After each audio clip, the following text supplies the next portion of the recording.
Hello. This presentation was created by Dr. Donald Geriatric, a professor of geriatrics at the University of North Dakota. Today, we would like to present on geriatric assessment. This is brought to you through the HRSA funding program for geriatric workforce enhancement.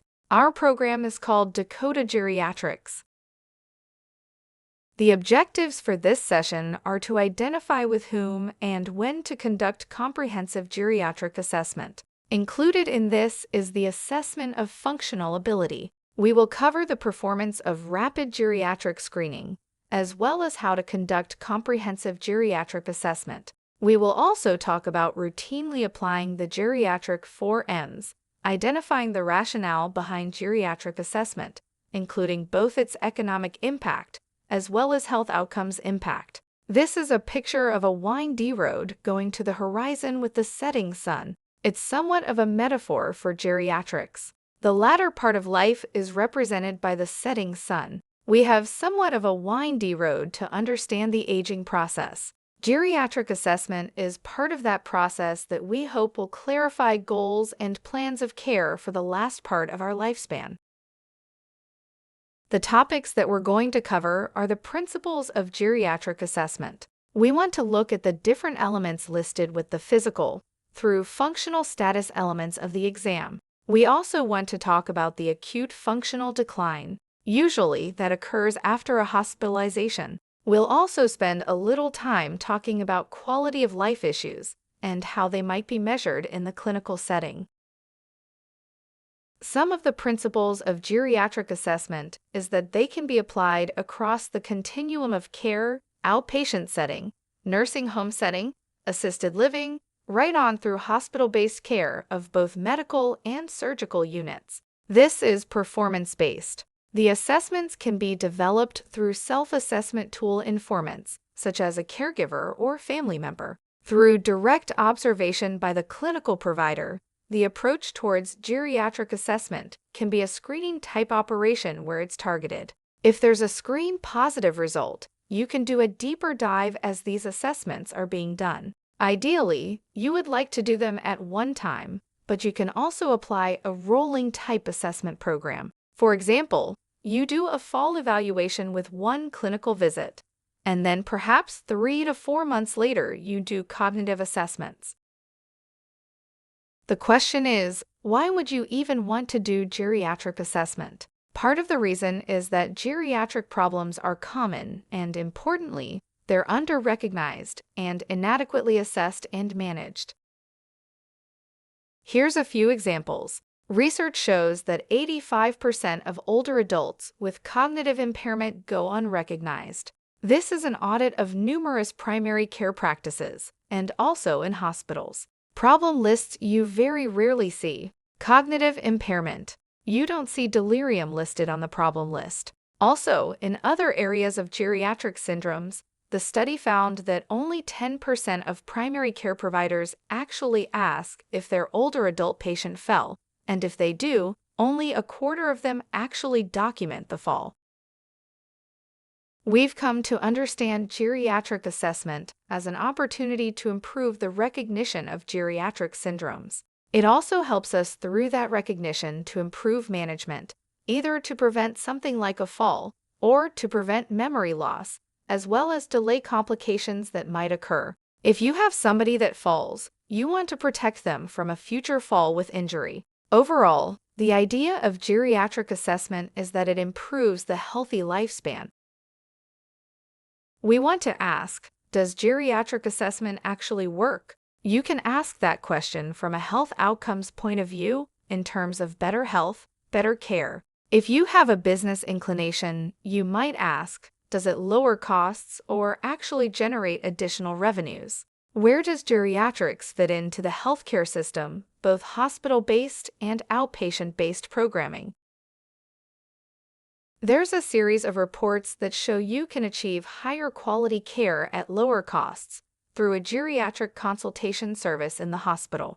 In the right-hand column, the outcomes of this study showed over $600 less cost per day per patient. There were more patients discharged to home, and as a result of geriatric consultation, The individuals were exposed to fewer unsafe medications, which are anticholinergics, the benzodiazepines, and other medication classes that we'll talk about. The second row of this table shows that there are economic benefits to doing geriatric assessment. On a medical surgical unit, there is over 1 full day of reduced length of stay in the hospital, and importantly, there was a lower mortality rate. The odds ratio was lowered to 0.78 as a consequence of geriatric evaluations. There are long-term benefits from geriatric assessment. One study found that over a 3-year period, there were lower bed days of care. We'll see shortly how that fares out in other studies. For outpatient operations, comprehensive geriatric assessment increases the quality metric, or the quality-adjusted life years.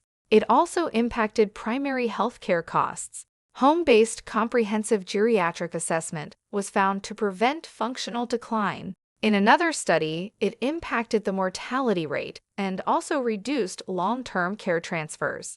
A program at Sanford Healthcare System, called the Fall Prevention Clinic, had an impact in one of the years of the program of reducing falls in older adult patients that were evaluated by 50%, which is pretty significant relative to community-based studies, where the best that those studies can do is reduce falls by 33%. With the eye towards business, does geriatric assessment cost anything? The answer is yes. It does cost, but in the long run, it does save money. One study from Hartford Hospital in Connecticut saved $96 million over several years on delirium prevention. More recently, Rush Medical Center applied the geriatric 4Ms throughout their system with over 20,000 patients evaluated, and their hospital length of stay was reduced by 1 full day. When programs evaluate the return on investment in outpatient geriatrics, there's various findings ranging from, in this case, 115% return on investment. Others have found larger returns on investment. A lot of that is based upon whether they're an accountable care organization, fee-for-service model of care, or a combination of both. One of the questions becomes, what counts as a geriatric syndrome? You can see the list of different geriatric conditions: frailty, adult failure to thrive, falls, dizziness, and loss of muscle mass, such as sarcopenia. Some people believe that you have both bone and muscle mass loss concurrently. A big one is cognitive impairment.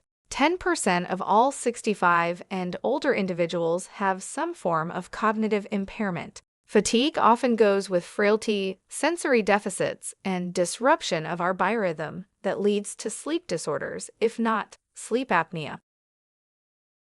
Who should we refer for comprehensive geriatric assessment? There's 3 ways you can look at this. One is to target specific populations. You could have an age cutoff. All people 75 and older get geriatric assessment. That would be a pretty fair way to do it. You could look at the number of medical comorbidities. We know that 1/3 of the older adult population has one or no comorbidity, but on the other hand, 1/3 of them have 5 or more comorbidities.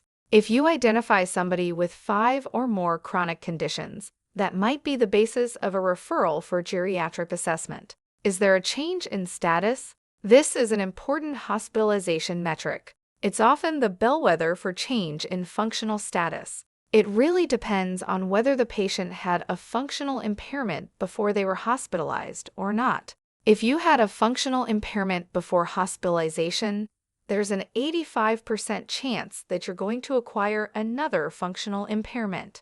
Hospitalization is a marker for referring geriatric assessments. Slow gait speed is emerging. People that have gait speed of less than 1 meter per second have multiple risk factors for falling, hospitalization, cognitive impairment, and death. Those 4 parameters themselves are marked by a simple test that can be done in less than a minute in the clinic to identify older adults who would benefit from geriatric assessment. There's multiple stakeholders who benefit from geriatric assessment.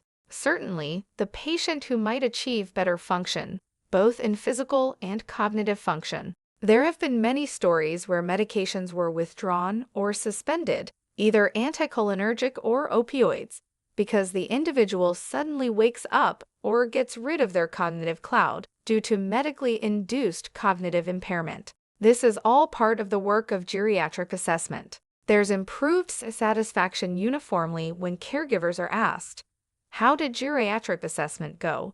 They all have a higher level of satisfaction. If you happen to be a healthcare administrator, getting those Press-Ganey scores can be so important. The caregiver also benefits by obtaining a stronger skill set for how to manage the memory-impaired patient.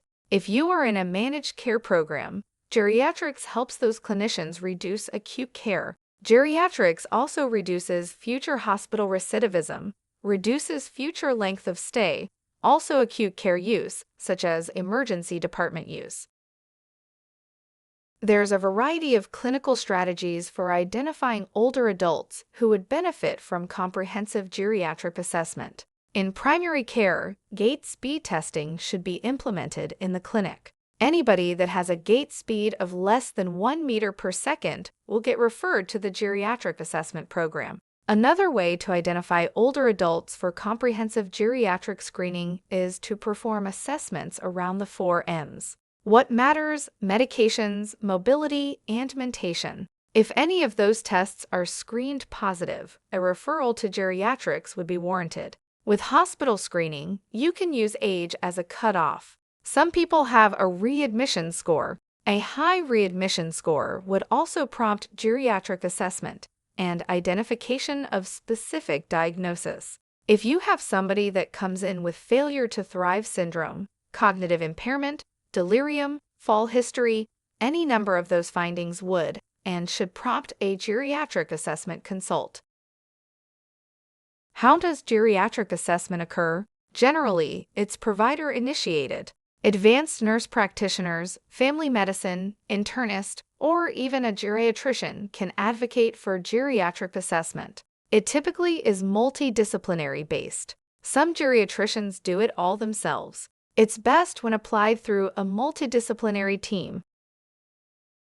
The geriatric team ideally consists of a geriatrician, a nurse practitioner, pharmacists, physical therapist, social worker, and dietitian. That's a pretty strong team. Others can be added to it, such as a chaplain, occupational therapist, and a number of other health disciplines. Geriatric assessment tends to be lengthy. It can be 90 minutes for a comprehensive geriatric assessment. Oftentimes, it goes into 2 hours. It raises the question of whether you want to do synchronous team evaluations or asynchronous evaluations. The synchronous would be when all the team members gather in one place to evaluate the patient as a handoff from discipline to discipline. The asynchronous evaluation would be where each person will see the patient on perhaps a different day or time during the day when they come in for their geriatric evaluation.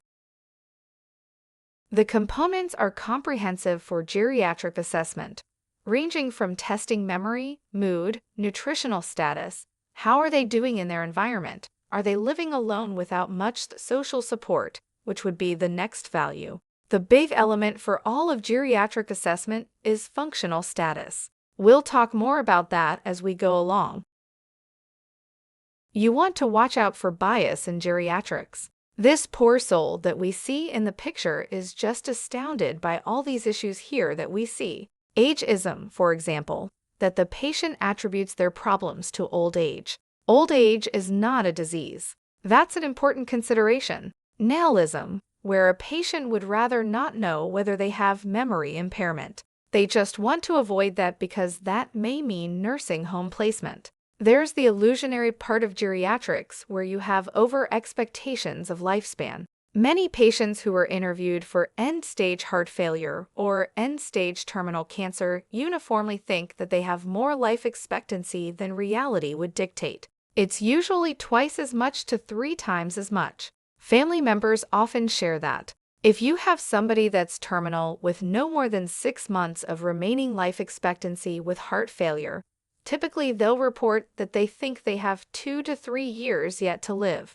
The other parts of bias in geriatrics is what is called the controller. Those are typically family members who have taken charge and will often be the spokesperson for the older adult who may be frail, or who may have cognitive impairment. It's always important to remember autonomy, even in the face of cognitive impairment. You allow the older adult to speak for themselves, and because of dementia and cognitive issues, you have biases that occur when the older adult defers questions to their family member. You receive the family member's impression through their own filter, and it may not necessarily reflect the older adult's point of view, either prior to a cognitive impairment or even during their dementing disorder. Comprehensive geriatric assessment has several steps. Firstly, it involves an assessment collecting data, and we'll talk about all the data and the domains of which we collect that data. It typically leads to a team meeting where everything is discussed in an interprofessional manner. There's literature about leadership in team meetings, geriatrics, and the parsimony that occurs during team meetings. It's not the doctors or the geriatricians sitting there making pronouncements. It's more of a collaborative approach. Oftentimes, the physician member is the least important of the team for generating a treatment plan. Once that treatment plan is created, it's given to the older adult, possibly to their caregiver with permission. We do have family meetings to talk about that treatment plan. There's a post-assessment family meeting, and then the plan is implemented. It should be monitored afterwards. We get feedback from the patient and from the caregiver or family member as to how things are working. That allows for follow-up and revision of the geriatric assessment. Let's discuss the history of present illness, review systems, and the physical exam as applied to the older adult. These principles are based on both regular clinical encounters as well as during a geriatric assessment program. Here are some of the key elements to think about for the review of systems. It's always important to focus on neurosensory losses, for example, vision and hearing issues. Sometimes there's a self-reporting of hearing issues. Be aware that older men typically don't report hearing loss. It's a little bit more insidious, and they may not be aware of that. You also want to ask about falls, and importantly, fear of falling. Fear of falling is an important risk factor for future falls. With driving, are you still driving? Have you had any near misses, accidents, or citations? Has anybody complained about your driving? That seems to be a big one. Are you using any assistive devices regularly or intermittently? Do you have an assistive device?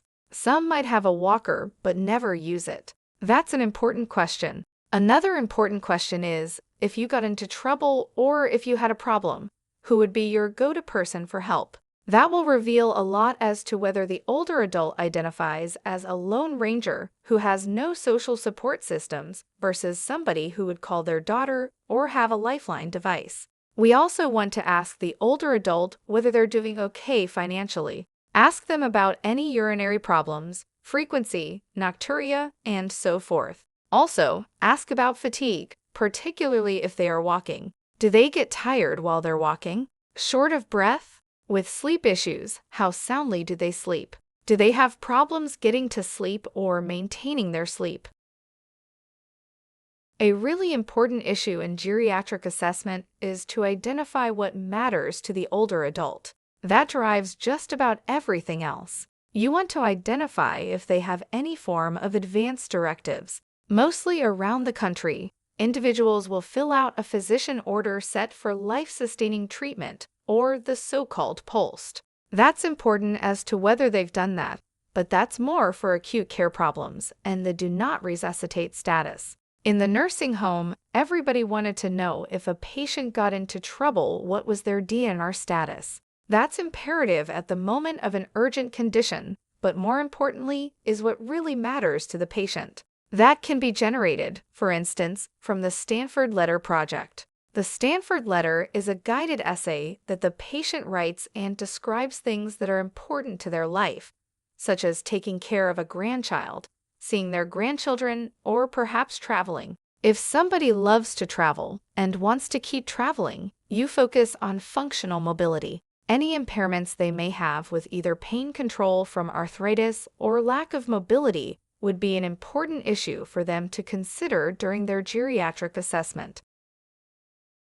Medication review is vital in the geriatric assessment. You want to understand both what they're taking as prescribed medications and reconcile that medication list, but as importantly to understand what their over-the-counter medications are, herbal medicines, and whether they're actually trying medications from somebody else, from their spouse, or from a friend. You want to recognize polypharmacy. That would be 5 medications or more. Also, recognize if you can establish how adherent they are. A lot of times, if they're not using a pill box to sort their medications, there may be some adherence issues. There's also a brown bag assessment, where you take each medication and ask them what is this medication for. Identify whether it helps them or not. A good example would be gabapentin used for paresthesias or pain management. Many times, when an older adult is asked about their medications, they shrug their shoulders and are unsure if it's helping.